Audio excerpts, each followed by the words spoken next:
Good morning, good afternoon, or good evening to you, depending on where you are in the world. Now, today I've got a success story from EP. I met my specific person when I was 14 and he was 17 through some mutual friends.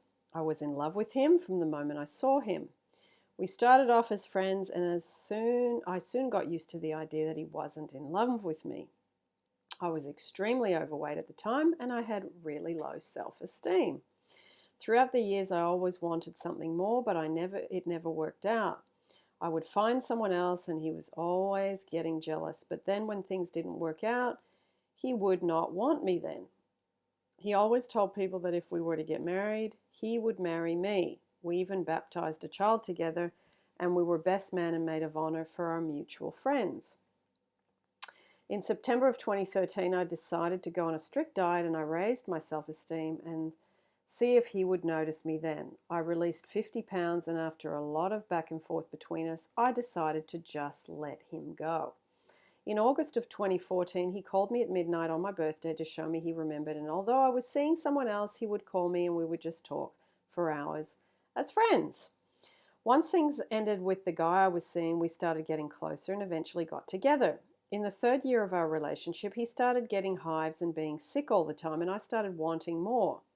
I became needy and resentful. One day he told me that he was leaving me and moving back to Greece because he was sick. And that's when my greatest fear came true. When I asked him about all the plans we made to move in together, he said all of that because I manipulated him with sex. Eventually he left. That is when I discovered the law of attraction, which led me to you. Every day I would do self-love meditations and the whispering technique, but it was mostly about him, not me. That is when I decided to email you. Your stern yet loving advice made me realize that this is just me, not him. I was becoming so needy. So I worked on myself, just like you told me in your audio. I decided not to communicate with him, and I just decided that since everyone is you pushed out, I couldn't get the betrayal out of my heart. That the best thing to do would be to just leave that alone. I was happy doing self-love meditations, going to work, going to school, and seeing friends. I told myself that I wanted my next relationship to happen naturally with no intervention, just the universe, God, giving me what I wanted. I had a list written down and I knew to trust in timing. In April of 2018, my sister got engaged and we went out to a club to celebrate. A friend of my future brother-in-law was there, who I briefly dated when I was a teenager. He was there.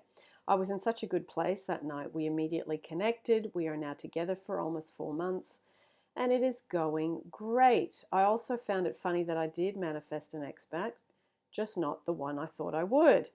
Whenever my old demons start to creep up, I listen to one of your YouTube videos. I keep repeating that I love myself as I read the book, Love Yourself Like Your Life Depends on It by Kamal Ravikant. I will put the link to that book down below again for those of you that haven't seen it. And this usually does the trick enough for me to calm down and all my fears vanish. The most important thing I learned throughout all of this is that although you may love someone, the most important person to love is you. When you learn to love yourself, everything falls into place. You can't live for someone else. You live for you and your specific person, and all your manifestations will appear. All it takes is trust, timing, and a lot of gratitude. Be thankful for everything. Be thankful for just being. Life is great. I have manifested more things such as money for a plane ticket for my vacation and other things which I would love to talk more about. Please ask anything you like. I will be happy to answer. Also, a huge thank you to you, Agnes. If it weren't for you, I really don't know where I would be. Thank you, thank you, thank you. Well, thank you, EP. That's lovely. And I will say, such a great transition in your story, going from being really focused on someone and then learning about self-love and then incorporating it and then getting better results. So yeah, lots of love. And I'm going to put down in the description, I found a fabulous YouTube yesterday from someone I haven't seen before, and he describes really clearly about affirmations, about visualization, and about feeling. 3 components to help you with manifesting. So I'm going to put the link to that YouTube down below and see what you think. Lots of love.